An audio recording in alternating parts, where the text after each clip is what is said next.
Greetings and welcome to yet another video of the Hindu vocab series.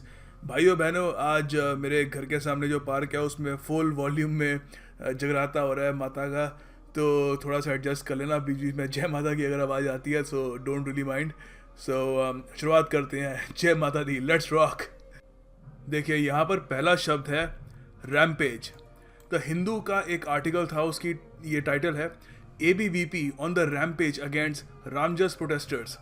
तो ABVP basically आपको पता ही होगा, अखिल भारतीय विद्यार्थी परिषद BJP का एक स्टूडेंट विंग है यूनिवर्सिटीज़ में. तो रिसेंटली वो रैम्पेज पे गए अगेंस्ट सम प्रोटेस्टर्स. कुछ लोग प्रोटेस्ट कर रहे थे उनके अगेंस्ट. अच्छा, रैम्पेज क्या होता है? रैम्पेज देखो, अगर मैं एक वर्ब यानी क्रिया की तरह इसको इस्तेमाल करूँ तो इसका मतलब होता है एक एरिया से जाना, बहुत ही हल्ला और काफ़ी डैमेज मचाकर, एक तरीके से कोहराम सा मचाकर वहाँ पर पूरा अच्छे से वहाँ पर थोड़ी वायलेंस भी कर ली, अच्छे चीखे चिल्लाए भी, पूरा रैम्पेज पे गए. अब एज ए नाउन अगर मैं इसको यूज़ करूँ तो भी कुछ मीनिंग यही होता है, मगर हल्का सा ये होता है, वो एक पीरियड हो जाता है. ठीक है, अगर मैं कहता हूँ दे वेंट ऑन अ रैम्पेज तो एक पीरियड होता है वॉयलेंस या एक अनकंट्रोल बिहेवियर का. ठीक है, जो मर्जी मैं कर दिया, और by a group of people of course. Sentences में समझाता हूँ इसका क्या मतलब होता है. You can say there were man dressed in dark armour rampaging around the city with torches and weapons. तो सीधी सी बात है, यहाँ पर आर्मर होता है कवच. तो एक अंधेरे से काले से कवच को पहनकर कुछ लोगों ने दे rampage around the city, they were rampaging. तो ऐसे वर्ब यूज़ कर रहा हूँ, तो वो बहुत सारा शोर मचाते हुए, रास्ते में जो गाड़ी दिखी तोड़ फोड़ दी वगैरह, वो करते हुए गए पूरे शहर में. अच्छा, एज ए नाउन कैसे यूज़ करूँगा? अब एज ए नाउन यूज़ करूँगा ना, तो हमेशा ज़्यादातर 90% केसेस में ये ऐसे बोलते हैं, went on a rampage, so and so went on a rampage. Sentence में दिखाता हूँ. A while ago some elephants got loose in Cape Town. Cape Town आपको पता है साउथ अफ्रीका में है, वहाँ पे हाथी भी होते हैं. तो a while ago some elephants got loose in Cape Town and went on a rampage. Went on a rampage. तो बहुत उन्होंने वहाँ पर वॉयलेंस मचाया, अनकंट्रोलेबल बिहेवियर था, हाथियों का जो मन किया उस पर चढ़ गए. उसके अलावा ये भी कह सकते हो आप, the politician supporters however were enraged मतलब उनको बहुत गुस्सा आ गया बाय द वर्डिक्ट. काफ़ी बार होता है कोर्ट ने अगर किसी नेता के खिलाफ वर्डिक्ट सुनाया तो उनके जो कोट एंड कोट सपोर्टर्स होते हैं, दे गो ऑन अ रैम्पेज. ठीक है, वेंट ऑन अ रैम्पेज. यहाँ पे his supporters went on a rampage setting fire to the state buildings. तो गुस्से में उनके हमारे नेताजी को कैसे आपने जेल में डाल दिया और उन्होंने पूरा वहाँ पे तबाही मचानी शुरू कर दी. They went on a rampage. आप सेंटेंस भी आज इस पर ही बनाइएगा, काफ़ी इंटरेस्टिंग सेंटेंस बनेगा. अगला शब्द है वैंडलिज्म. नाउन है. पहले देखते हैं द हिंदू में इसको यूज़ कैसे किया जा रहा है. यहाँ पे लिखा है, the call had been given via social media asking students to march to so and so police station to demand action against vandalism carried out by the ABVP on Tuesday. Okay, so यहाँ पर देखिए vandalism carried out by ABVP. तो यहाँ पर देखिए vandalism का मतलब, अब देखो रैम्पेज में क्या होता है, रैम्पेज में वाइल्ड होता है बिल्कुल. कोई उसमें आपकी कोई स्पेसिफिक इंटेंशन नहीं होती कि मैं जाकर पब्लिक प्रॉपर्टी डैमेज करूंगा, प्राइवेट प्रॉपर्टी डैमेज करूंगा. वो बस खुला छोड़ दिया, जो सामने आया तोड़ दिया. वैंडलिज्म में आप डिलिबरेटली जानबूझकर डिस्ट्रक्शन करते हो पब्लिक या प्राइवेट प्रॉपर्टी की. ठीक है, तो अब यहाँ पे देखो वैंडलिज्म तो नाउन हो गया. ठीक है, वैंडल होता है जो वैंडलिज्म करता है, जो उस ग्रुप में जो आदमी तोड़ाफोड़ी कर रहा है, कोई किसी गाड़ी जला रहा है वगैरह, वो वैंडल हो गया. The person who intentionally, main यहाँ पे ही है, इंटेंशनली जानबूझकर डैमेज करता है property belonging to other people. Sentence में आप यूज कर सकते हो, a village school is looking to employ private security guards in a bid to crack down on vandalism. तो सिंपल सी बात है, विलेज स्कूल है, वो कुछ प्राइवेट सिक्योरिटी गार्ड्स को हायर करना चाहते हैं ताकि वैंडलिज्म को रोका जा सके. उसके अलावा ये भी हम कह सकते हैं, total of 22 crimes of vandalism have been reported to the police in the past 3 weeks. Simple एक न्यूज़पेपर की लाइन है कि 22 क्राइम्स जो है, टोटल 22 क्राइम्स वैंडलिज्म के रिपोर्ट किए गए हैं to the police in the past 3 weeks. So this is vandalism. अगला शब्द है अगास्ट. अगास्ट ये देखिए एक एडजेक्टिव है, इसका मतलब होता है भौचक्का रह जाना। यहाँ पर पहले द हिंदू में इस्तेमाल देखते हैं कैसे कर रहे हैं इस शब्द का। Kavalpreet Kaur, the president of All India Students Association, Delhi University, addressed the students and said, "I am totally aghast." ठीक है, adjective की तरह वो क्या है, aghast है। So I am totally aghast by the state of affairs our academic institutions have got into. It is still difficult to believe that stones were being peddled in Delhi University College just for organizing a literary discussion. तो देखो यहाँ पर सीधी सी बात है, इतना कुछ rampage हुआ, इतना सारा डिस्ट्रक्शन हुआ, और वो सब देखकर कंवलप्रीत कौर जी क्या है, शी इज़ अगास्ट, बहुत चक्की रह गई है, हॉरिफाइड है। ये देखो अगास्ट को रेयरली एक पॉजिटिव वे में यूज़ किया जाता है, मैंने तो कभी देखा नहीं है सेंटेंस में पॉजिटिव वे में यूज़ किया जा रहा हो, कभी लोग कर भी लेते हैं बट सही तरीका नहीं है। ये होता है कि ज़्यादातर एक शौक सा लगे आपके साथ विद वरी, ठीक है, शॉक कभी कभी यार फ्लैबरगास्टेड हो गया, यूर सरप्राइज्ड, एस्टाउंडेड, मगर थोड़ा पॉजिटिव वे में होता है। तो यहाँ पर अमेज, एस्टाउंडेड ये सब नेगेटिव सेंस में है। जब कुछ बुरा होता है तब आप अगास्ट होते हो। सेंटेंसेस में बताता हूँ इसका क्या मतलब होता है। पहले तो ये सेंटेंस है, the court was utterly speechless, they were aghast at her rude behaviour. कोई वहाँ पे लेडी है, कटघरे में खड़ी है, court was utterly speechless, they were aghast, उनको मतलब अमेज के किस तरीके से बर्ताव कर रही है ये। उसके अलावा आप ये भी कह सकते हो, the teacher was aghast at the large number of students who failed the easy test. कोई टीचर है, वो she is aghast, suddenly she is बहुत चक्की रह गई है कि इतने सारे बच्चों ने इतना आसान टेस्ट फेल करके, how can this happen. So this is aghast. Sentence भी बनाइएगा इस पे, टास्क ऑफ द डे में ये शामिल होगा। अगला शब्द है थ्रॉन्ग। ये एक वर्ब क्रिया है। देखो यहाँ पे द हिंदू में इसको यूज किया जा रहा है। The popular coffee house thronged by artist, activist and journalist has also been spruced up. पहले तो स्प्रूस्ड अप का ही मतलब बताऊंगा आपको बाद में, पहले थ्रॉन्ग का मतलब देखते हैं फिर पूरा क्लियर हो जाएगा। तो बेसिकली कॉफी हाउस में एक बहुत सारे लोग, थ्रॉन्ग का मतलब बेसिकली होता है भीड़ जो आपस में चिपकी हुई हो, खूब मतलब होता है लोग बस शोल्डर से शोल्डर मिला के बस घुस रहे हैं एक जगह में। तो यहाँ पर ये तो वर्ब हो गया, ठीक है। थ्रॉन्ग एक नाउन भी हो सकता है। थ्रॉन्ग एक नाउन मतलब एक बहुत ही सेम ही होता है, एक बहुत ही बड़ा ग्रुप ऑफ पीपल जो डेंसली पैक्ड हो, ठीक है। अब इसको पहले सेंटेंस में दिखाता हूँ आपको, तब आपको अच्छे समझ में आएगा। सेंटेंस से ही असल में वर्ड का जो यूज़ है वो समझ में आता है। As soon as the store opened at 5 AM, a throng of customers, क्या कौन से customers, a throng of customers, ठीक है। तो बहुत सारे जैम पैक्ड कस्टमर्स, ठीक है, रश टू द डोर्स, ठीक है, बिल्कुल अंदर घुस गए to get the limited deals. बहुत ही बढ़िया छोले भटूरे की दुकान होगी, सुबह सुबह 5 बजे जैसी खुली, सारे के सारे लोग अंदर घुस गए थे, rushed in, throng of customers. अब ये वर्ब की तरह देखते हैं थ्रॉन्ग। यहाँ पे दूसरा ये सेंटेंस है, the fans thronged the rock star. फर्क है ना, a throng of customers, fans thronged the rock star. यहाँ पे क्रिया के रूप में इस्तेमाल कर रहे हैं हम।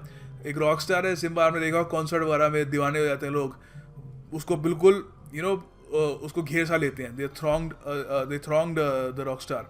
उसके अलावा ये भी कह सकते हैं, great crowd thronged the town over the weekend including several visitors. तो होता है कई जगह, कोई गोवा में कोई कार्निवल हो रहा हो, ठीक है, a lot of foreigners thronged Goa over the weekend including several मतलब टूरिस्ट वगैरह, कुछ भी डाल लो, ठीक है। तो ये यूज़ करने का इसको तरीका है, थ्रॉन्ग दोनों तरीके से यूज़ कर सकते हो। थ्रॉन्ग भी यूज़ कर सकते हो किसी मतलब कस्टमर्स को डिस्क्राइब करने के लिए, या थ्रॉन्ग्ड भी कह सकते हो कोई क्रिया जो हो रही है। अगला शब्द है स्प्रूस्ड। स्प्रूस देखिए एक क्रिया होती है, एक वर्ब। इसका मतलब होता है श्रृंगार करना। यहाँ पर जो द हिंदू का हम जो सेंटेंस देख रहे थे, the popular coffee house thronged by artist, activist and journalist has also been spruced up. Spruced up मतलब उसको बिल्कुल ही क्लीन कर दिया गया, उसको जचा दिया गया, क्योंकि इतने सारे वहाँ पे आर्टिस्ट, एक्टिविस्ट और जर्नलिस्ट आएंगे। So it was spruced up. बहुत तरीके से आप इसको यूज़ कर सकते हो। You can say there is no dress code, but as always we spruce ourselves up for the occasion in our best suits. तो ज़रूरी नहीं है कि आप कोई कॉफ़ी हाउस या बिल्डिंग ही स्प्रूस करते हो। लोग भी दे एक तरीके से श्रृंगार करना, एक तरीके से किसी चीज़ को और स्मार्टर बनाना। तो यहाँ पर कह रहे हैं कि ड्रेस कोड तो कुछ नहीं है, मगर we spruce ourselves up, हमारे सबसे बेहतरीन ये सूट्स वगैरह पहनकर लोग भी खुद को स्प्रूस करते हैं। उसके अलावा ये भी कह सकते हो, I had a haircut to spruce myself up before meeting someone. और फाइनली ये भी हो सकता है, once we spruce up the house we should be able to sell it for a nice profit. एक बार हम अगर घर का श्रृंगार कर दें, उसको बिल्कुल साफ कर दें अच्छे से, उसको स्मार्ट सा बना दें घर को, तो हम इजीली उसको बेच सकते हैं अच्छे मुनाफे के लिए। स्प्रूस। आगे देखिए एक ईडीएम है बहुत ही बढ़िया, पीछे नॉइज़ आ रही होगी थोड़ी बहुत, माइंड मत करना। तो देखिए यहाँ पर इसका ये ईडीएम है, इन the ऑफिंग, a jallikattu type agitation in the ऑफिंग। देखो इन दी ऑफिंग मतलब निकट भविष्य में होने की संभावना होना। पूरी तरीके से समझाता हूँ। इसका मतलब होता है कोई चीज़ जो होने वाली हो, लग रहा हो कि होने वाली हो, दूर हो मगर विद इन साइट हो, नज़र आ रही हो कि यार वो होने वाला है, वो आ रहा है, करीब आ रहा है वो। ज़्यादातर इसको ऐसे भी यूज़ करते हैं सेंटेंस में कि कोई प्लान जिस चीज़ का बन रहा हो उसको एक तरीके से डिस्क्राइब करने के लिए भी इस ईडीएम का सहारा लिया जाता है। इसको आपको सेंटेंस में बता देता हूँ। पहले तो आप कह सकते हो, इन पाकिस्तान अ मिलिट्री कू, ये शब्द है कू, इसको कहते हैं, इसका मतलब होता है तख्ता पलट।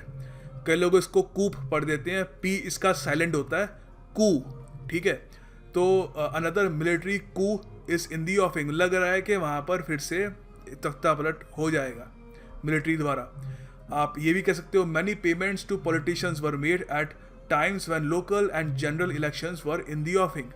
तो यहाँ पर देखिए ये जनरल इलेक्शंस लगता तो नहीं कि आ रहे हैं, प्लान्ड ही होते हैं। तो जब वो जनरल इलेक्शंस आ रहे थे, नज़दीक आ रहे थे, काफ़ी सारे पॉलिटिशियंस को पेमेंट्स की गई। और फाइनली आप ये भी कह सकते हो, there are several initiatives in the offing to curb black money. अभी काफ़ी सारे इनिशिएटिव्स आ रहे हैं, ठीक है, दे विल अपीयर सून, निकट भविष्य में आएंगे ताकि काले धन से हम लड़ सकें। अगला शब्द है बार्ज। यहाँ पे द हिंदू में इसको यूज़ किया जा रहा है। Group barges into maulvi's house questions him. देखिए बार्ज होता है ज़बरदस्ती घुसना किसी के घर में, या बिल्डिंग में भी होता है, कहीं भी ज़बरदस्ती घुसना, मूव फोर्सिबली एंड रफली। तो इसका मतलब तो सिंपल है, समझ में आ गया। यहाँ पे एक ग्रुप ने एक मौलवी के घर सीधा ज़बरदस्ती अंदर घुस गए। सेंटेंस में आप कह सकते हो, nobody can barge into my house uninvited and manhandle me. तो मैन हैंडल होता है किसी को ड्रैग करना या पुश करना। तो ये कौन कह सकता है? रजनीकांत ही कह सकता है कि कोई मेरे घर में सीधा ज़बरदस्ती घुस नहीं सकता, अनइनवाइटेड, अगर मैं उनको बुलाऊँ ना उसके बिना वो घुस नहीं सकते। फाइनली ये भी आप कह सकते हो, it would be considered somewhat rude to barge into your boss's house. सीधी सी बात है, अगर आपका बॉस है उनके घर में आप ज़बरदस्ती घुस जाए तो काफ़ी रूड होगा वो। So this is barge. अगला शब्द है टॉपल, लुढ़का देना। काफ़ी बार जियोपॉलिटिक्स में यूज़ होता है, किसी सरकार को कोई फॉरेन हैंड रिमूव कर देता है सरकार या किसी अथॉरिटी के संदर्भ में काफ़ी इसको यूज़ करते हैं, ओवरथ्रो कर देना उसको। इसका लिटरल सेंस में अगर देखें तो मतलब किसी चीज़ को बैलेंस से हटा देना, उसको गिरवा देना, लुढ़का देना बेसिकली। तो इसको द हिंदू में यहाँ पे यूज़ किया जा रहा है। Just before he was inaugurated as the US president, Donald Trump laid out some principles of what appeared to be his non-interventionist foreign policy। तो डोनाल्ड ट्रंप की फॉरेन पॉलिसी आपको पता है, उन्होंने ये कहा है कि हम बाहर की जो दूसरे देशों की सरकारें हैं उनको टॉपल करना बंद कर देंगे। क्योंकि आपको पता है USA की हिस्ट्री रही है, उन्होंने लीबिया में जो गद्दाफी वहाँ पे रूल कर रहा था उसकी सरकार को क्या किया, टॉपल कर दिया, लुढ़का दिया, और फिर बाद में पूरा का पूरा देश कियोस में चला गया। सो ट्रंप ने कहा कि हम ये करना बंद कर देंगे कि बाहर की सरकारों, बाहर की रिजीम्स जो है जिनके बारे में हमको कुछ नहीं पता, हम उनको टॉपल नहीं करेंगे। सो आप ये भी कह सकते हो, I clutch the edge of the table to keep from toppling off my stool. तो एक बंदा स्टूल पे बैठा हुआ था, बैलेंस उसका बिगड़ गया, गिरने वाला था, उसने टेबल की एज पकड़ ली ताकि वो लुढ़कने से बच सके, टॉपल होने से बच सके। फाइनली आप ये भी कह सकते हो, the clause gave the military veto over the cabinet and the power to topple governments. तो किसी देश की हम बात कर रहे हैं, कॉन्स्टिट्यूशन में कोई क्लॉज है जिसपे मिलिट्री को एक वीटो मिल जाता है ओवर द कैबिनेट, और उस तरीके से वो सरकार को टॉपल भी कर सकती है। So this is topple. आगे देखिए हमारे पास एक ईडीएम है, the straw that broke the camel's back. काफ़ी इंटरेस्टिंग है। देखो ये बेसिकली, पहले इसका मतलब बताता हूँ फिर बताता हूँ इसका ओरिजिन कहाँ से आया। तो पहले तो इसका मीनिंग है कि बेसिकली एक ऐसे सीरीज ऑफ अनप्लेजेंट इवेंट्स जिसमें फाइनली एक ऐसी चीज़ हो जाती है जिससे आप आगे नहीं बढ़ सकते। आप कहते हो मैं डिसकंटिन्यू करता हूँ एक बुरी सिचुएशन में। तो यहाँ पर जो जरा हिंदू में यूज़ कर रहे हैं इसे इतना समझ आएगा नहीं, बहुत ही लंबा थोड़ा आर्टिकल का पूरा आपको कंटेक्स्ट पता होना चाहिए। यहाँ पर देखिए क्या था कि अरब वर्ल्ड में कहानी है कि वहाँ पर एक बार एक आदमी, स्ट्रॉ ये होती है, ठीक है, ये घास ही होती है स्ट्रॉ। एक बार एक आदमी ऊँट पर खूब सारी स्ट्रॉ लाद कर जा रहा था। तो ऑलरेडी काफ़ी ओवरबर्डन था उसका कैमल, काफ़ी बुरी सिचुएशन में था। उसने कहा एक और डाल देता हूँ। उसने आखिरी जैसे ही स्ट्रॉ डाली, वो बेचारे जो कैमल था उसकी पीठ टूट गई और उसने काम ही करना बंद कर दिया। तो the last straw that broke the camel's back, यहाँ पे लास्ट स्ट्रॉ कह रहे हैं, अभी भी कह सकते हो the straw that broke the camel's back, same meaning है।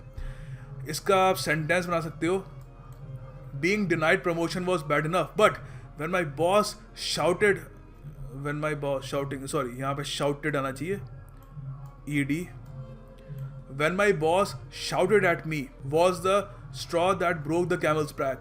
वैसे तो मुझे प्रमोशन नहीं मिला, वो अपने आप में काफ़ी ख़राब बात थी, मगर जब मेरे बॉस ने मेरे ऊपर चिल्लाया, shouted at me, तब मैंने कहा मैं कंटिन्यू नहीं कर सकता। the straw that broke the camel's back। Time for some MCQs। तो यहाँ पे आपके सामने एक EDM है, हार्प ऑन। आपको बताना है इसका अर्थ क्या है। तो आपके सामने ऑप्शंस है, पहले अटेम्प्ट कर लीजिए फिर मैं इसका आंसर बताता हूँ। All right, answer time. Hopefully आपने अटेम्प्ट कर लिया होगा। देखिए इसका आंसर है A, टू कीप टॉकिंग और कंप्लेनिंग अबाउट समवन और समथिंग। एक चीज़ के बारे में लगातार कंप्लेन करते रहना। सेंटेंस से समझाता हूँ और अच्छे समझ में आएगा। यू कैन से stop harping on my mistakes and work on your own. कोई इंसान बार बार कहे कि तुम्हारी वजह से ये हुआ है, तो आप कह सकते हो stop harping on my mistakes and work on your own. ठीक है, आगे देखिए एक वन वर्ड सब्स्टिट्यूशन भी करते हैं। यहाँ पर आपको बताना है एक वन वर्ड सब्स्टिट्यूशन क्या हो सकता है। एक हैवी अननेचुरल स्लम्बर का, नींद कहते हैं स्लम्बर को, अननेचुरल सी, अजीब सी, मतलब नेचुरल नहीं होती जो। तो बताइए क्या होगा इसका। ऑल राइट, देखिए इसका आंसर नैप नहीं है, इंसोम्निया बिल्कुल भी नहीं है, कॉमा भी नहीं है, इसका है स्टूपोर। स्टूपोर पे आपको सेंटेंस बता देता हूँ। एक पहले तो मतलब देख लीजिएगा, a state of near unconsciousness और इनसेंसिबिलिटी। आप कुछ सेंस नहीं कर सकते, ऑलमोस्ट अनकॉन्शियस ही होते हो आप। ठीक है, तो नींद से काफ़ी अलग होता है ये। ठीक है, सो सेंटेंस हो सकता है the police found him at the flat almost naked and in a drunken stupor. तो पुलिस ने उसको इन अ ड्रंकन स्टूपोर, दारू पी रखी थी और बिल्कुल ही अननेचुरल स्लम्बर में था, वो उठ भी नहीं रहा था। And finally the task of the day, आपको सेंटेंसेस बनाने हैं रैम्पेज, वैंडलिज्म और स्प्रूस पे। Good luck with that, I will see you tomorrow. Thank you for watching.